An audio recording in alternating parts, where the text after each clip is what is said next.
Tudo bem com vocês?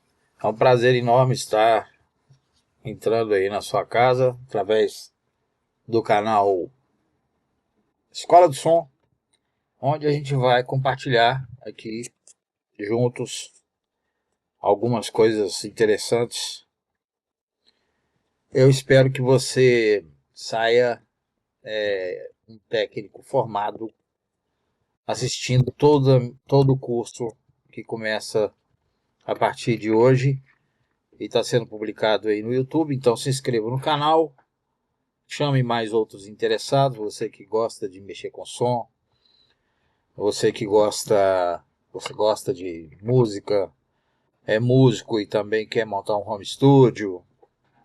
Eu vou passar muita coisa aqui importante para vocês, né? De uma forma bem leve, mas é importante que ao longo do curso você também comece a se familiarizar com a terminologia técnica, né? Porque é muito importante para você ter acesso a se entender o que eu estou falando. A gente vai buscar sempre ilustrar as aulas e para você ter esse entendimento. Mas eu gostaria muito que você focalizasse numa coisa. Esse é um princípio importante. Eu vejo muita gente que está iniciando no som ignorar um fundamento. E aí, quando você não sabe que caminho tomar, você toma qualquer caminho, né? Qualquer estrada vale. Então, o caminho é muito simples. O som ele é gerado analogicamente e ele é reproduzido analogicamente. Você fala e você escuta. Então, para você ter acesso a um equipamento complexo, digital, você tem que entender um primeiro princípio, que é a transformação de energia cinética em energia elétrica. Tá? E vice-versa, né? A transformação de energia elétrica em cinética e cinética em elétrica. Quando você fala ao microfone, você está acontecendo um processo, seja ele qual tipo de microfone for, se for dinâmico a condensador, se for de eletrito, de fita de carvão, de fita de alumínio, qualquer microfone serve este mesmo princípio. Qual é o princípio? Transformação de energia cinética, mecânica, movimento de ar em frequências diferentes. Transformação dessa energia cinética em energia elétrica. Que lá, depois que o microfone capta esses sinais, que o cardioide do microfone capta esses sinais, está aparecendo aí para você a figura do cardioide. O cardioide é a cápsula dinâmica, tá? Do microfone dinâmico. Ele tem lá essa película de plástico aí que vocês estão vendo, colada nela uma bobina com um determinado número de espiras e um ímã, onde quando você fala ela vibra e gera uma tensão muito pequenininha, questão de milivolts. E essa tensão já é um sinal elétrico que vai ser amplificado pela mesa e depois pelos amplificadores, as potências, para um nível em que consiga se excitar alto-falantes. Alto-falantes conseguem fazer o processo inverso. Qual o processo inverso? A bobina do alto-falante recebe essa corrente elétrica e então o papelão do alto-falante vibra no ar, aquele papel, aquele cone, ele vibra e aí você tem som produzido ali com amplitude muito maior, muito mais amplificado. Então, você imagina a seguinte cena, né? Uma plateia, sei lá, 200 pessoas e uma pessoa falando ao microfone. A situação mais simples que um técnico vai ter pela frente é esta. É um palestrante falando. Então, Ali você tem a produção de energia cinética de baixa intensidade, que é a voz da pessoa. O microfone consegue fazer essa conversão e ele tem os problemas dele, ele tem as limitações dele em entender essas frequências todas. E aí esse sinal vai para a mesa de som. A mesa de som tenta corrigir esses problemas. Às vezes tem microfone que tem uma tendência, ele é mais tendencioso em médio grave, mais tendencioso nos graves. Ou às vezes quando o cardioide é de muito má qualidade, ele é muito sensível a deslocamentos abruptos de ar. Por exemplo, é o que acontece na emissão das consoantes P, B, T, né? Você tem aquela emissão mais forte de ar. Então, se o cardioide não é de boa qualidade, ele não consegue amortecer isso. Então dá aquele famoso bumper, né? Puff, aquele estouro de grave. Isso não quer dizer que ele tem uma boa resposta de grave. Não, quer dizer que o cardioide está frouxo, né? Ele não tem um bom equilíbrio ao sistema do globo ali não ter os amortecedores necessários, né? Uma solução que, a meu ver, eu acho é anti-higiênica até, né? É aquela camisinha que você coloca na ponta do microfone, né? De espuma. Qual a função daquilo? Amortecer esses bumpers que acontecem quando a pessoa fala, né? Tem gente que já tem essa dificuldade na emissão de ar da dicção. É uma coisa que você vai ter que resolver. O problema é que o técnico tem que resolver.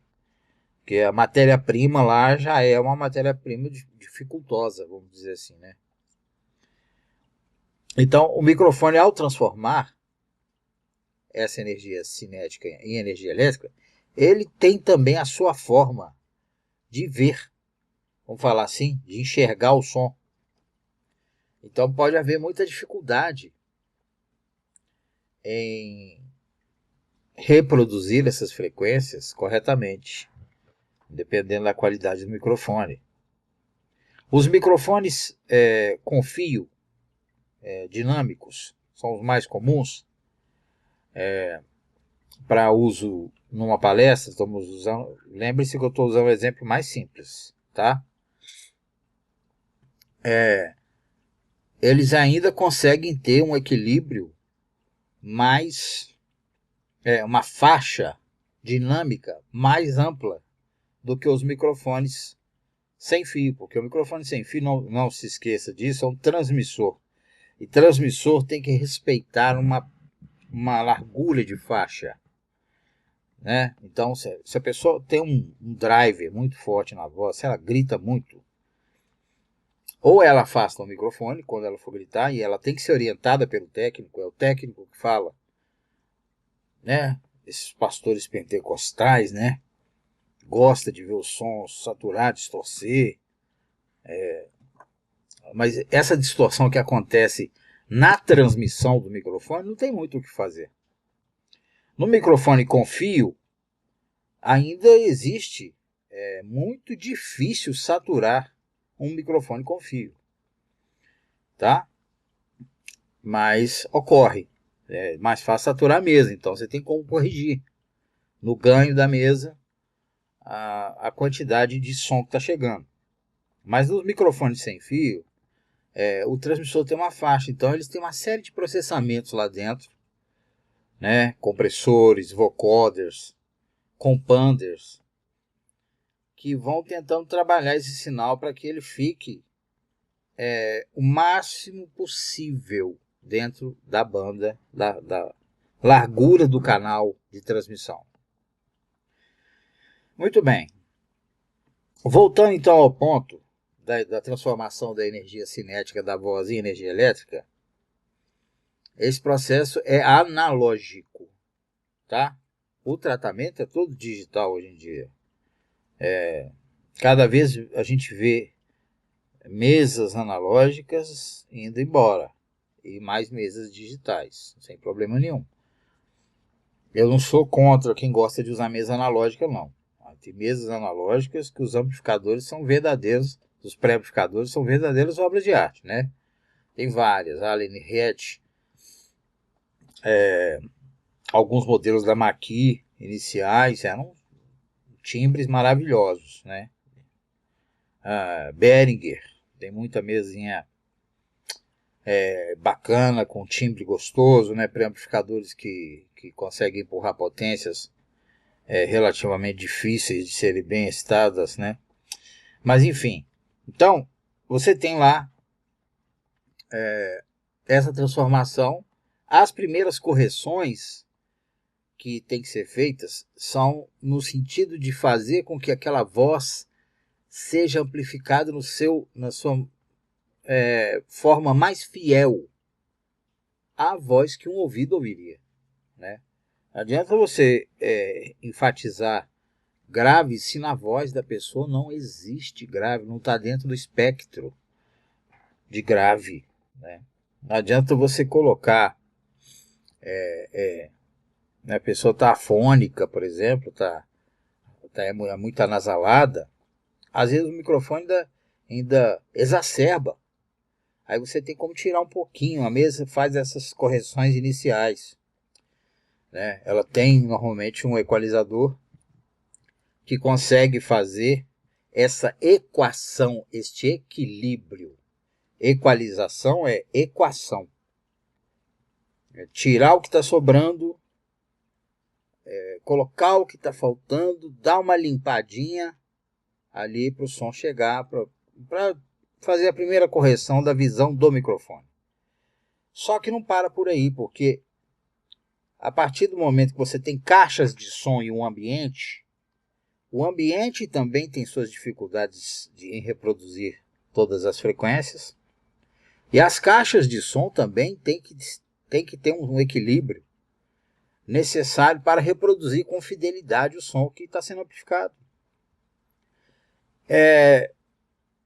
Eu não sei se você já teve a oportunidade de ver ou de ouvir uma caixa de som que esteja com o driver de titânio estragado, né? As mais antigas, Twitter, toda hora dá microfonia, aquele Twitter lá vai embora. Você tem que trocar o reparo, não é isso? Então, você veja que há um prejuízo, não há? Há um prejuízo. O agudo foi embora. Um alto-falante estourado, por exemplo, distorce, né? A voz, a caixa, quando ela é mal projetada, ela também tem as suas dificuldades. Agora, eu estou falando isso de extremos. Toda caixa de som e todo ambiente tem dificuldades em reproduzir com fidelidade, né? A sala de audição perfeita é um fone de ouvido caro que você vai comprar e colocar no ouvido num local silencioso. Aí você tem uma sala de audição perfeita. Inclusive, é uma dica que eu dou para vocês. Que vocês querem ampliar a biblioteca auditiva de vocês, primeiro passo, compre um bom fone de ouvido para vocês escutarem boas gravações, gravações bem mixadas, tá? De preferência gravações de estúdio. Tem gravações ao vivo muito bem mixadas, porque depois vem overdubs em cima e o pessoal mete plugin, faz uma mágica digital ali. E consegue melhorar o nível, mas tem gravações muito mal feitas também rolando aí. Então vocês têm que dar uma garimpada. Eu vou tentar durante o curso dar um norte para vocês de gravações que foram muito bem feitas e que tem que servir de referências, tem que guardar na cabeça. Desculpe. Tem que guardar na cabeça o que vocês ouviram em termos de palco sonoro, distribuição, a equalização de violões, né? Os violões de corda de aço, a diferença de corda de aço para corda de nylon. O estilo da música é rock, é uma forma. O rock tem a forma dele, tem a forma de ser gravado, rock, tem a forma de ser reproduzido. É pop, a coisa é mais aberta. Até alguns excessos ainda são permitidos no pop. O pop tem muita coisa, junta muitos elementos. Jazz é uma outra linguagem, tanto de captação quanto de registro, tanto de ao vivo. É outra linguagem, é outro planeta, né? Porque essas linguagens, essas bibliotecas que eu estou falando para vocês adquirirem, essas formas, é porque dentro de igreja se toca de tudo, né? Os forrós, né? Os corinhos de fogo, esse tratamento de mais moderno, de música. Eu nem sei o nome do coisa, como é que chama? É a rocha, né? É a rocha. Esses arrocha, essas coisas aí que vêm lá do Nordeste, esses ritmos que tem uma outra concepção mais eletrônica, mais bregona mesmo, é outra linguagem. Então tem linguagem para tudo. Samba tem outra linguagem, né? Então você tem que ouvir de tudo e guardar as melhores gravações para você ter uma referência importante que vai te ajudar, vai te dar background para você trabalhar e produzir, que você precisa, né, com excelência. Então, a gente está falando dos princípios, de princípios aqui, eu vou entrar depois mais adiante sobre os tipos de microfones, tipos de caixa, transdutores, quais as funções de cada um, mas a função do técnico é equacionar essas dificuldades, tanto do microfone de ouvir direito a voz, quanto das caixas amplificarem direito corretamente. O que é direito correto, Valdir? É o mais próximo possível do real.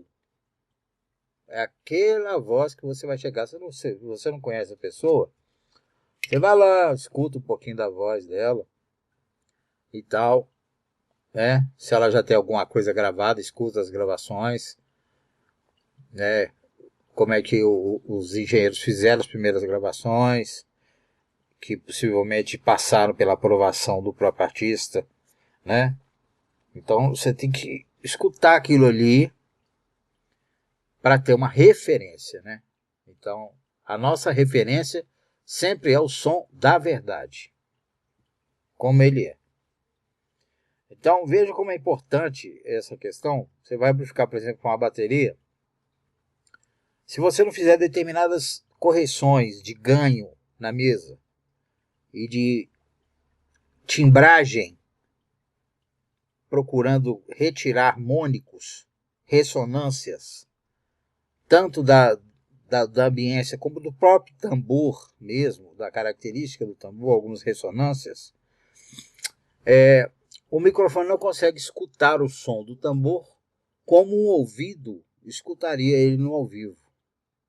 Você bota o microfone lá e ele está escutando outra coisa. Gente, eu estou tocando aqui, esse som aqui que está saindo é outra coisa. Então, existem dificuldades, sim. Sintonias, ênfases, que você tem que dar uma trabalhada para poder tirar o som real. Um som bonito, limpo, sem ressonâncias de um tambor, de uma bateria, de um tom, de uma caixa, né? Então é importante entender como o microfone está vendo aquele som, aquela energia cinética que está sendo produzida ali. Como ele está entendendo aquilo, como aquilo está chegando na cápsula. Está chegando correto? Eu deveria mudar a posição do microfone? Está com excesso de ganho? Está havendo muito crosstalk? Vai acostumando com esses termos, tá? Está havendo muito crosstalk. Tá? O que é crosstalk? É o cruzamento de sons que estão amplificados muito próximos uns dos outros, né? Você está aqui tom 1, tom 2, tom 3. Na verdade, são 3 instrumentos e 3 microfones. Pela proximidade deles, vai haver obrigatoriamente algum crosstalk. Um microfone vai captar o som do tambor.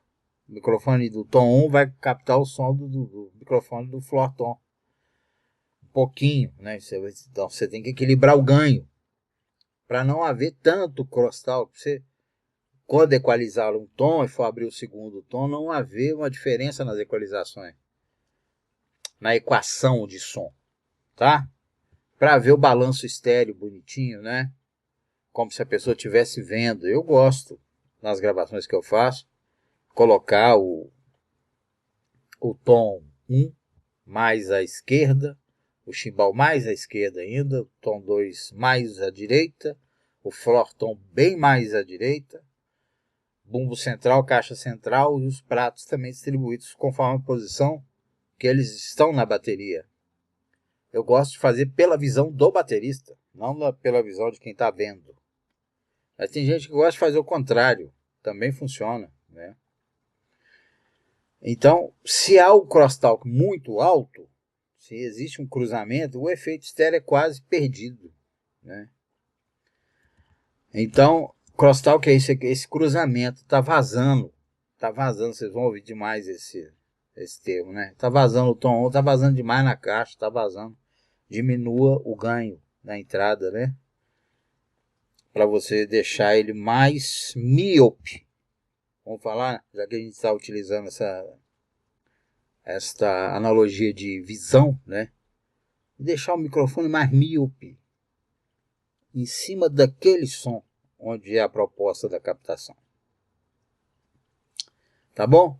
Então, o princípio sempre número 1 é que amplificação, sonorização é conversão de energia cinética em energia elétrica e a sua reconversão de energia elétrica em energia cinética para o povo. E a função do técnico é fazer com que o processo seja fiel à fonte, onde está lá sendo produzido. Aquele som que o seu ouvido, sem aparato técnico, sem amplificação, sem microfone, ouviria no ambiente.